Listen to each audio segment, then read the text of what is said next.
Welcome to Centripetal Tarot. I wanted to just change the setting for this reading. This is a moon read for March, and let's get right into it. I have some cards that have been pre-drawn just to start this off. The rest are completely spontaneous. And I say, if you stumbled into this reading and you're a highly creative person, this is definitely the reading for you. If you just are wanting more clarity, more encouragement, a lot of times when you're involved in this creative, evolving process, you get a lot of naysayers, you get a lot of people that don't understand or don't even care, a lot of apathy. And I just wanted you to know that you are not alone, and that as you evolve, this channel is here for you, basically. And that's the purpose of this channel, is just to keep you creatively evolving. Okay, the cards that I drew to start with, we have protection. So you are protected. You might feel kind of vulnerable as you evolve and move further on your pathway. And it's just a reminder that you are protected, you are divinely guided, and to trust that sense of protection. Pay attention to your dreams, pay attention to the signs around you. You are not alone in this universe. It's impossible you're not in a vacuum. And so just knowing that can guide you in almost like a silent language that you can connect with symbolically. With that which is around you is also within you, okay? There's a level of freedom emerging in your life right now, and it's really important that you take advantage of this and play and expand and allow yourself this freedom so that you can keep growing and evolving. You are healing. This is just a reminder and it's just validation to this fact that you are evolving and that this is indeed pushing you forward in really good ways.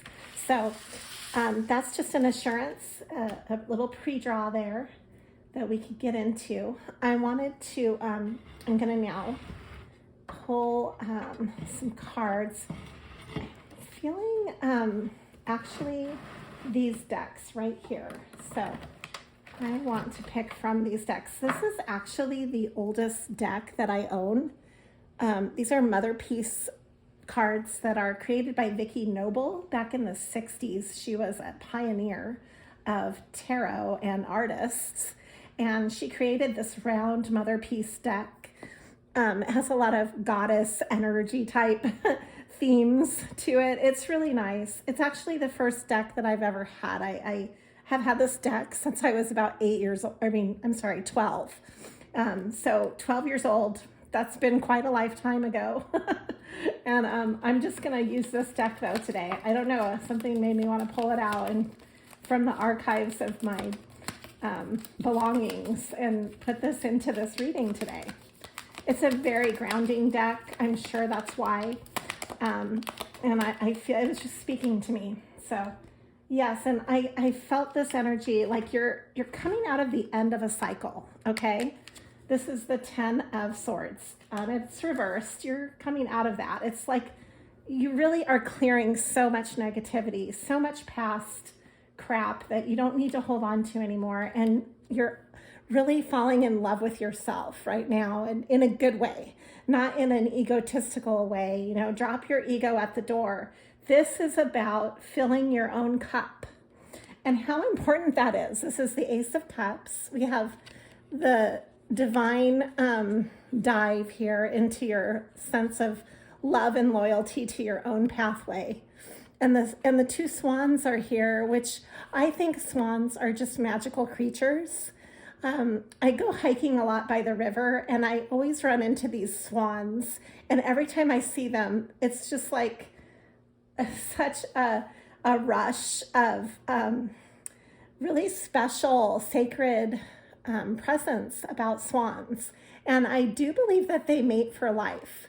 They're really unique birds. So, and they're really beautiful, poetic, and kind of sacred, very pure. So this energy is coming through. It's like, what are you creating for yourself as a sacred space? You can ask yourself that. We've got temperance coming through. This is ruled by Sagittarius. It's all about a balancing of alchemy. The balancing of, do you see how this woman is a shaman and she's balancing all of these elements, the 4 elements, the elements of the outward and the inward. That's what's going on for you right now. It's almost like you yourself are the base metal that's being turned into something greater than what you were starting with. You are evolving, you are transmuting and changing and alchemizing, and you're organically,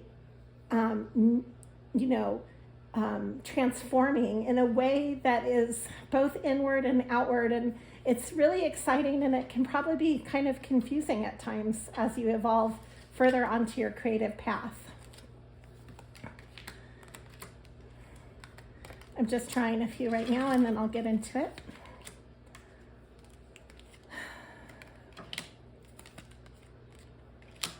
A lot of energy coming through here. There's a lot of Empress energy going on. Wow. Okay, and then I'll get into this after. This is more of the obstacles that you're facing. Wow. Yeah. This is such a happy time for self discovery, your self-worth, your sense of self-stamina and self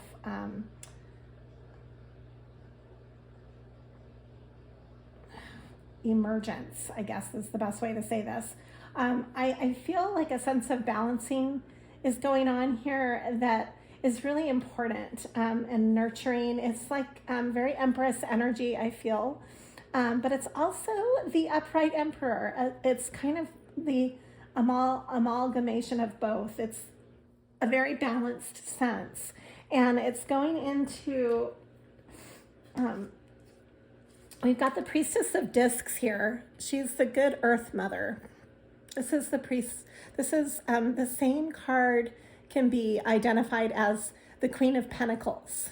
Okay, so this is a very fortuitous time and a very abundant time, very creative.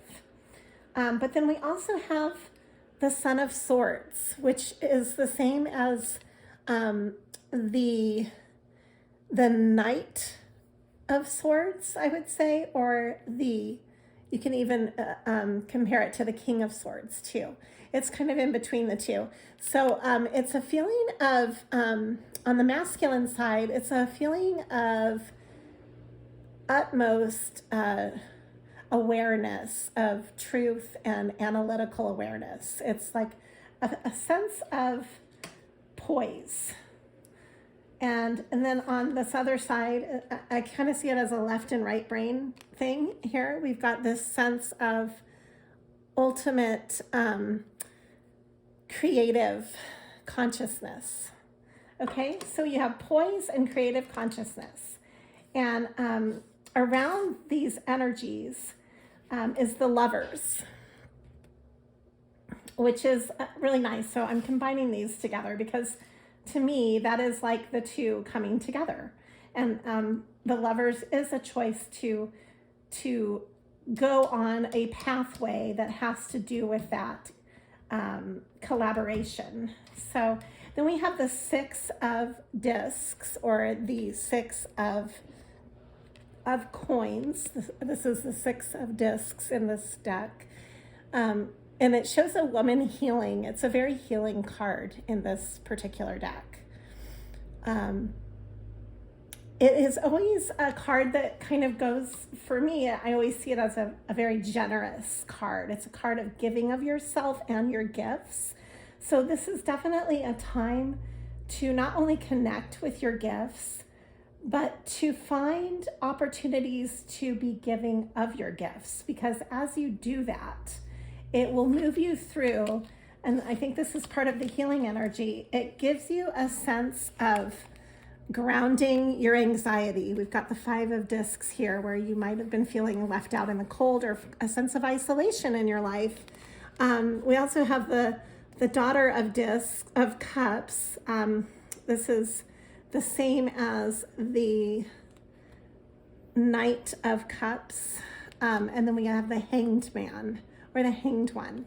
Together, this is a sense of healing your sacred energy, even your sexual energy, which is very much tied into your creative energy.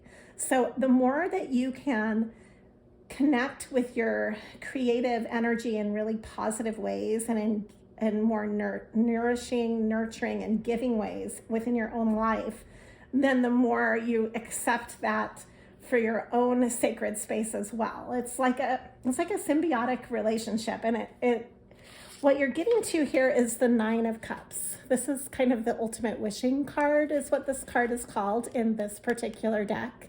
It's like you've arrived to your place of, it's like if you were walking in the desert for days, let's say days, and you finally found your oasis that you had been dreaming about this whole time, because you need your sustenance, you need your water to survive.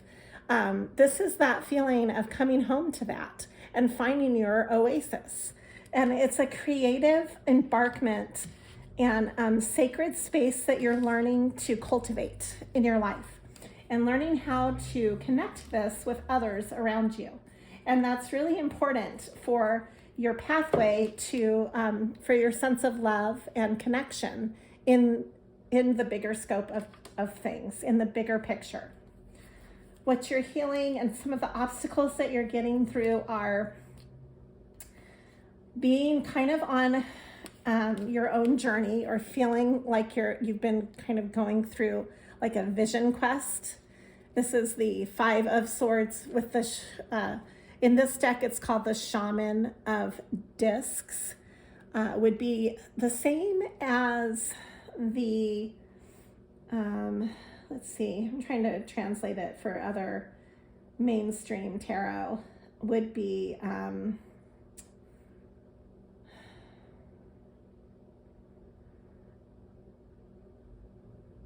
well, it almost has a sense of the Hierophant to me, but it's a little bit more than that. It's a little more esoteric than that. So I'll connect with it in a bit, but I'm kind of now in this whole energy of this. So we've got the 5 of Swords and this Shaman of Discs, which to me, if you notice this, I mean, this is a bee that's been, it's trapped between all these swords. This is a conflict card. It's the 5 of Swords. It's a lot of bickering and arguing. It's, obstacles in and of itself. But this is the shaman learning how to take that and turn it into a shield. So taking conflict around you and pinpointing it to a point of almost like a compass, or it's like a problem-solving skill that you're creating in your life, where you can suddenly hone in from your wisest self on how to move forward through your conflicts, where all of a sudden you're creating opportunities from your conflicts. You can do that. And it is a form of alchemy. It's a form of temperance. And it's a gift to cultivate in your own life with, we're all going to have obstacles that we have to face, and where you might feel kind of trapped by your own life. And in order to get out of that, there is a sense of transcendence. You have to see beyond it to find your way out. And we all have to face that. We all have our own ways of moving through that, that vision quest pathway. So that's just connecting with your wiser self. You are connecting with others as well. This is the 6 of Swords. In this deck, it's all about a culmination of like working together with others. In most traditional decks, the 6 of Swords talks about going to a place of peace and calm, and really stepping into that. And I see this as maybe creating this within your own sense of work and what you do for a living, and how you connect with others to achieve this. We've got death and rebirth here, is how I see this, as a communicative rebirth. We've got the death card with the 8 of Wands. That to me speaks of maybe you're communicating in a whole new way with everything around you, and you're coming out of this sense of where you might have been quiet for a while and almost absent. You're now going to be having movement and articulation. So that's really exciting. Let's look into that. And I'm going to draw a few from the Uncommon Tarot.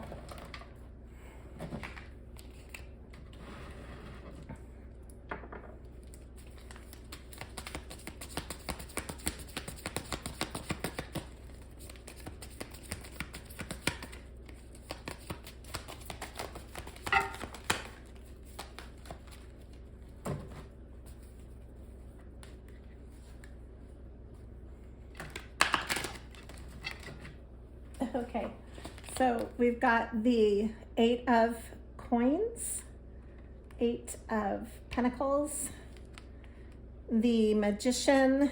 Oh, here, let me show you the cards so you can see them up close. The magician, the 3 of wands, and the king of cups. I'm going to draw one more from the top. We've got the 7 of cups reversed, and bottom of the deck is the 3 of coins. A lot of 3s are coming through. This is also working with others or in collaborative spirit. This might have to do with your work. I've got both sides here, in starting and ending in pentacles, the energy of this. And I see a transmutation happening with your emotional expectations and choices. You're maybe seeing through illusions in the choices that you're making. You know, you're trusting yourself emotionally, which is really nice, instead of being emotionally distracted by illusions. The 7 of cups is kind of an illusion card, but it's reversed. And then you've got the king of cups here. I just have this sense of an emotional awareness going on with how you're manifesting your collaborative opportunities in work and in play, but especially in how you make a living. So you might have some new projects happening or some new opportunities that you're becoming aware of and are emerging in your life. So that's really exciting. I'd actually like to look into that further. This is the tarot of Tarot of the Little Prince. Hold on. I'm sorry. I have a hard time thinking of words when I'm feeling out the energy. It's like I'm just tripping on the energy right now. Let me get back to words. Okay, here. Yeah, here we go. The Queen of Pentacles is coming through again. I'm really sensing her energy, and it is a very Empress vibe. So, again, and then we have the 4 of Wands. This is all about rejoicing, making music, making celebrations in your life, celebrating the people in your life, celebrating the unions in your life. This is a time for celebrating. We're going into spring. This is really exciting. Take the time to celebrate what you do for a living, because it'll bring everything to a higher vibration. Yes, you're done being trapped by your own thoughts. This is the 5 of Swords again, and the 8 of Swords, the Ace of Wands. To me, in this deck, it always looks like a Tower card, but it's definitely a change. You're coming out of the end of strife, maybe even with having a sense of conflict within your own self. You're done fighting with yourself. You're done picking yourself apart. It's time to pick yourself up and move up in vibration. And that's really exciting. You might be taking a trip soon. And here's the Page of Wands. He's standing by a train, and I've got Temperance coming back through again, which is really nice. But the Page of Wands is about a gift of passion, or even the embarkment of something new and exciting. So I like seeing that as a confirmation to this. I'm going to go ahead and leave this reading with just that, with just where we are with temperance as the main theme here. And I see that as just right now the chance to really balance your life in order to move into this exciting new chapter ahead. Thank you for liking and subscribing Centripetal Tarot.